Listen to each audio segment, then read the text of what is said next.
My husband suddenly left me with a lot of money to pay back, and he's nowhere to be found. I tried calling him, but he's not responding. I don't know what to do because I can't afford to pay back such a big debt. Luckily, my daughter, Kate, cheered me up. I'm 35 years old, and I work part-time while taking care of the house.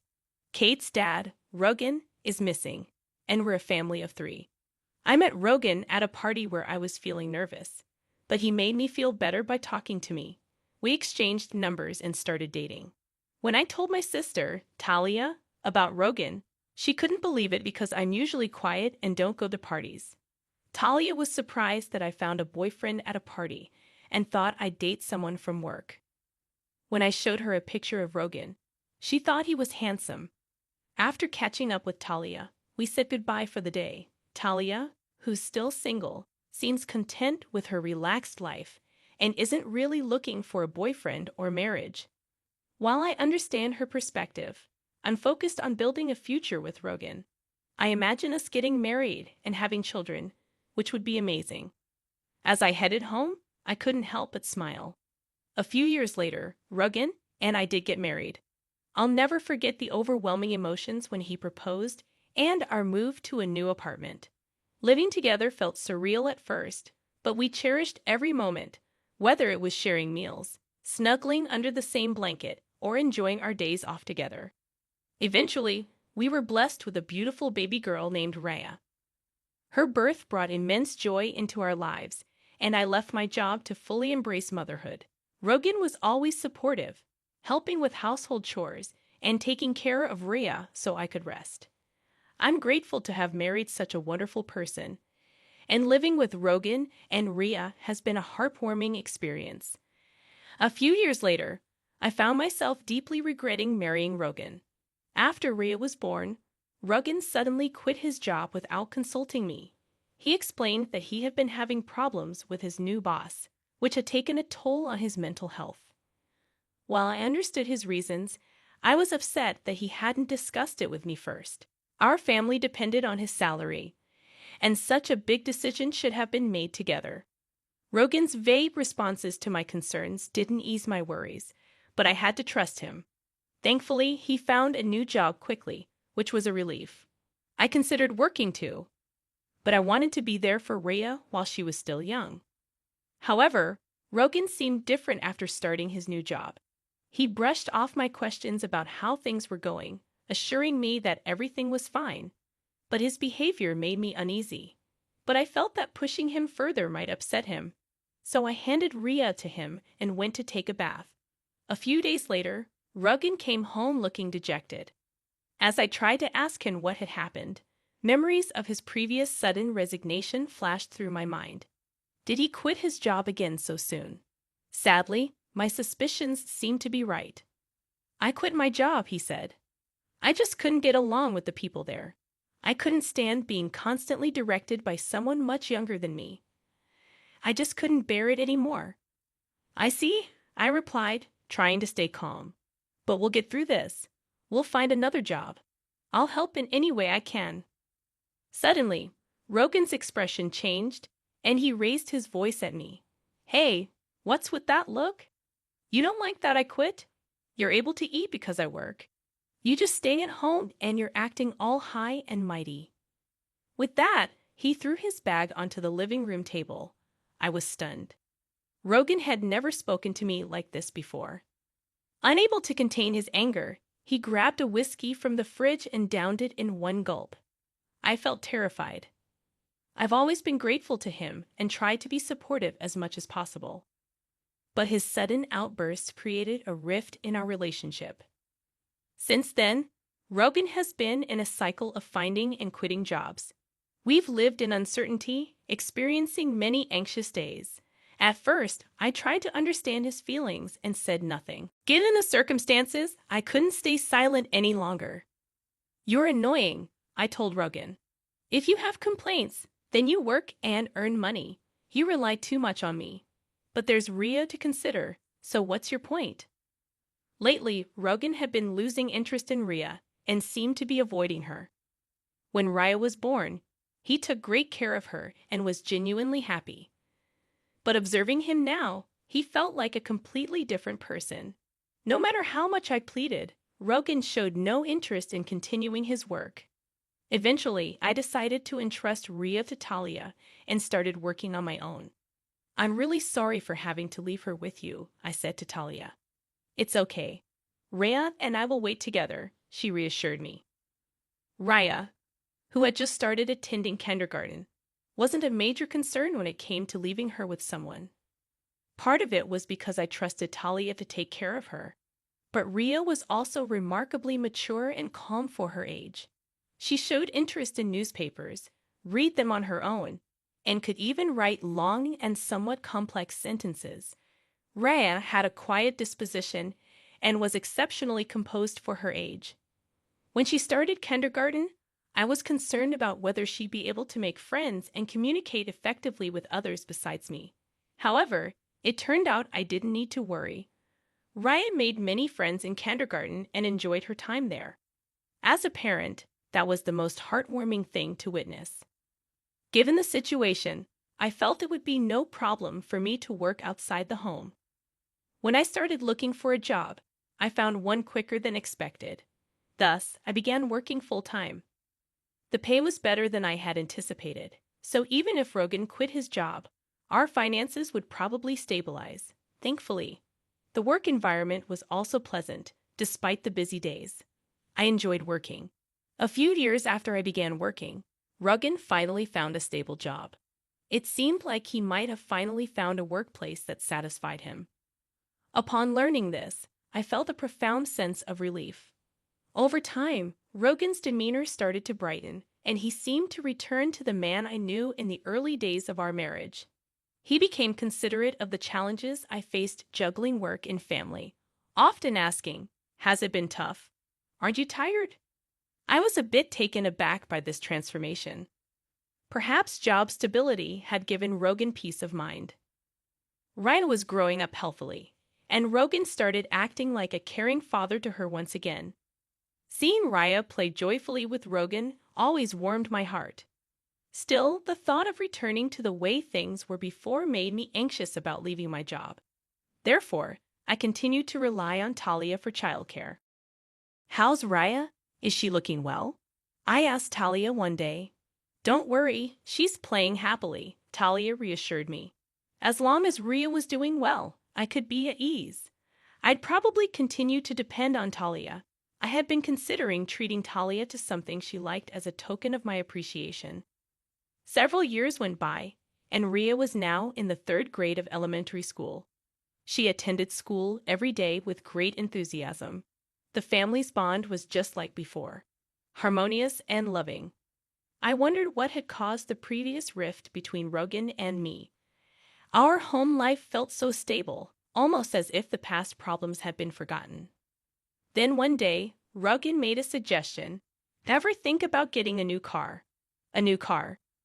"Yeah, our current one is good, but I think it's reaching the end of its life. If it's becoming a hassle to maintain," Rogan remarked. Indeed, the car we were using had been purchased quite a while ago, and over the years, issues increased, and the repair costs started to pile up. "You might be right. Maybe we should consider a new car," I agreed. "Yes, I knew you'd agree. By the way, I've already got some catalogs pulled ready," Rogan said eagerly. I didn't expect him to be this eager about replacing the car. I was a bit surprised, but we started looking through the catalogs together. "Rhea, come here. Which car do you want to ride in? Let's decide together." Rogan called Rhea over, and the 3 of us enjoyed flipping through the car catalogs together. However, I couldn't have imagined that this day would mark the beginning of an unexpected turn of events. A few months later, the new car that the 3 of us chose was delivered. The car we bought was a brand new model costing over $155,000. The loan was under my name. Generally, people would expect Rogan's name on the loan, but considering his unstable work history, we were concerned about being rejected. I was determined to work even harder from now on and pay off the loan. I was sure Rogan felt the same way, that's what I believed. But my hopes were shattered in an instant. Rogan stopped coming home. He disappeared along with the newly purchased car. Could it be that Rogan got involved in some kind of trouble? What should I do? At that moment, my cell phone rang. The call was from Rogan. "Hello," I answered, my voice filled with concern.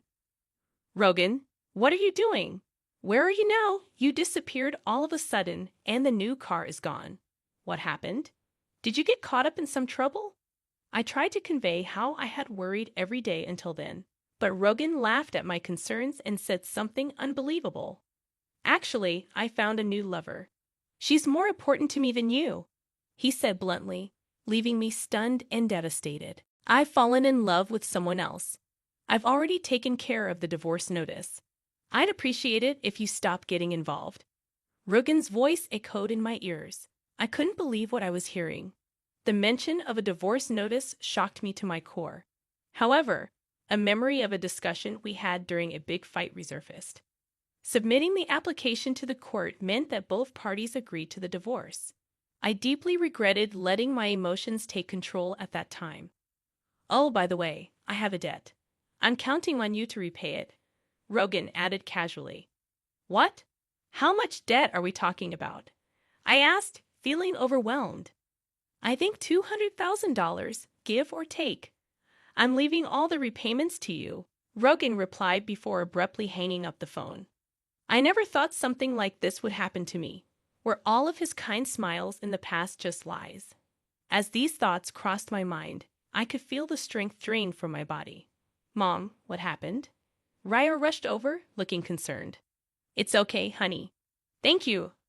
I tried to put on a brave face, but inside, I was filled with anxiety. How will I manage our life now with such a massive debt looming over us? The thought of the $200,000 made me feel suffocated. On top of that, there was still the car loan to think about. In a state of panic, I checked my bank balance. I searched the closet, drawers, kitchen, bedroom, everywhere. But my ATM card was nowhere to be found. Frantically, I launched my bank app on my smartphone. To my horror, the account balance had significantly decreased. Of course, I had no memory of withdrawing such an amount. Rogan was the only suspect. I tried to contact him, but of course, there was no response. With my mind going blank, I decided to focus on earning money.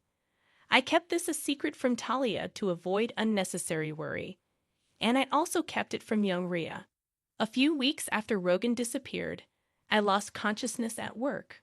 When I came to, I found myself lying in a hospital bed. "Where am I?" I asked, feeling disoriented. "Kate, are you awake?" Talia entered the room with a shaken expression, Raya standing beside her. It seemed I had fainted due to extreme stress. I was told that I needed to be hospitalized for several days for detailed examinations. Hospitalized.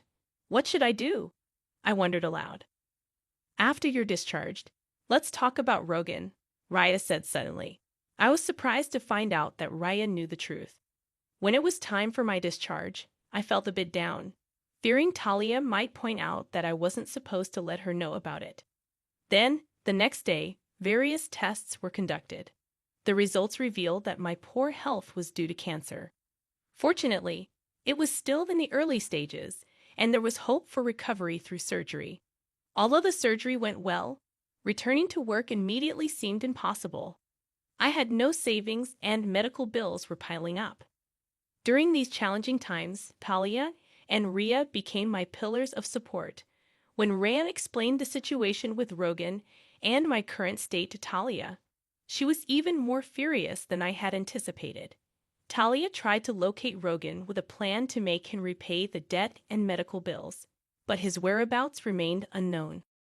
"We don't have any leads on Rogan's current location. What do we do?" I asked in frustration. It was then that Talia came up with a suggestion. "The car that's under your name.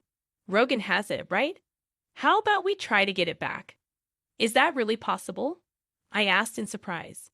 Talia shared more information. "Actually, I found out where Rogan is currently working. Surprisingly, he seems to be working for a different company inside the building where I work. Though I usually opt for remote work, I occasionally visit the office and have reportedly seen him there." Knowing this, We can move forward with our plan. Let's go to Rogan's place right away, I said eagerly, wanting to confront him immediately. But Talia stopped me. Don't rush. We need a solid plan, not just a hasty approach. That's right, a plan, Raya chimed in. Both of them exchanged smiles, and I couldn't grasp the profound implications behind their demeanor. Watching them silently, Rhea beamed and reassured me, saying, "Don't worry, everything's set up." What kind of scheme had they hatched? They didn't provide the specifics, but everything became clear a month later. While at Talia's house, there was a sudden incoming call. Checking the caller ID, it was from Rogan. Initially, I ignored the call, but it kept coming in repeatedly. Something must have happened. Gathering my courage, I answered, and Rogan pleaded in a frantic voice. "Hey, help me out, please. I'll explain everything later. Just get here now. I'm about to be arrested." Rogan shared his current location and quickly ended the call. Having overheard the conversation, Talia and Rhea finally revealed the turn of events. Actually, we reported the car as stolen, and the idea was Rhea's. Impressive, right? Rhea blushed and looked down, filled with gratitude. I expressed my heartfelt appreciation for their ingenuity and determination. I expressed my heartfelt thanks to Talia and Rhea for their incredible support and hurried to the place where Rogan was waiting. The park he specified was surprisingly close to my home. There were police officers gathered around Rogan, and he seemed to be interrogated about something. We hurriedly approached Rogan's vicinity. First, we explained the situation to the police officers and had them leave. Afterward, Rogan ushered us into his car and began narrating the events that led to this. Glancing inside the car, I noticed a confident-looking woman sitting boldly in the passenger seat, her legs crossed. She stared at us with a cold gaze. "Thanks for coming. But why did the police come to me?" Rogan asked, puzzled. He had been surrounded and questioned by the police, yet he didn't seem to have heard anything they said. I was so dumbfounded that I couldn't find words, because I reported the car as stolen. "After all, that car is mine," I finally managed to say. "What? We're divorced, so we have no current ties." Thus, the current situation paints a picture of Rogan as unauthorized, using another person's car. Reporting it stolen was the natural course of action, Talia explained. Rhea furthered the conversation with Rogan, who was visibly shaken. "Dad, why did you leave us behind? Why won't you pay back the money yourself? Explain." Rogan let out a sigh and looked at us with an exasperated expression, but he remained silent. "If you're just going to remain silent, I'll report it to the police. Do you realize that using my name without permission is a crime?" I warned. Hearing this, Rogan began to talk bit by bit. He mentioned his mistress, Lily. Apparently, she recently joined the company where Rogan works, and they connected during a company event. Concerns about the timeline of Lily's pregnancy, pointing out an inconsistency. "Your belly's pretty big. Is it a baby? When are you due?" Rhea asked. "In about 3 months, I guess," Lily replied. However, this calculation didn't seem right. Considering she was supposedly impregnated 3 months ago, shouldn't there be more time? Talia also noticed this inconsistency and pressed Lily further. "Is that baby really Rogan's? Isn't it odd for the baby to be due in 3 months? Whose child is it?" Talia voiced her concerns. Lily's expression faltered for a moment before she composed herself and responded. "Of course, it's Rogan's. There's no doubt about it." But Talia wasn't convinced. "Are you sure about that? The timing doesn't add up." Rogan remained silent, seemingly lost in thought. The atmosphere grew tense as everyone waited for an explanation. Lily's demeanor shifted, and she exchanged a nervous glance with Rogan before replying. "Well, there might have been some miscalculation, but I'm sure the baby is Rogan's." Talia continued to scrutinize Lily's response, sensing something was amiss. As the pieces of the puzzle started to come together, it became clear that there was more to the story than meets the eye. Talia decided to address Lily's revelations directly. Surprisingly, Lily didn't seem intent on hiding anything. Actually, the child isn't Rogan's. I thought about keeping it a secret, but I figured it'd be a hassle to get further involved with him, so I'll just spill the beans, Lily admitted.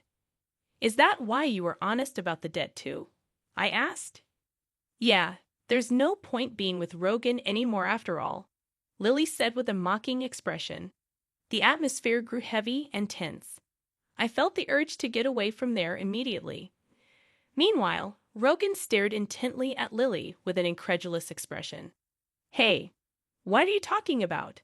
This is a joke, right? Why would it be a joke? Rogan demanded. I mean exactly what I said, Lily replied firmly. The tension increased, making the atmosphere even more stifling. Amidst this, Talia took charge of the situation. Anyway, I'll call the police, Talia announced. Huh? What are you talking about? Rogan protested. I couldn't care less about you two. But remember, borrowing money under Kate's name is a criminal act. Plus, using the car without permission is also a crime, especially since Rogan and Kate are complete strangers, Talia explained. She instructed me to contact the police. Rogan and Lily were frantically trying to talk their way out of the situation. However, I ignored their pleas and made the call. After a while, I could hear the sirens approaching. This should make them face the consequences, I thought, feeling a huge sense of relief. Finally, things were getting sorted out. In the end, Rogan and Lily faced legal action. They didn't end up in prison, but they had to shoulder responsibilities such as compensation payments, repaying the debt, and child support. On several occasions, they tried to reduce the payments through lawyers, but justice prevailed. A secret recording that Raya had made was used as evidence, leading to the denial of Rogan and Lily's requests. Raya had been inspired to make the recording after watching a scene from a TV show with Talia.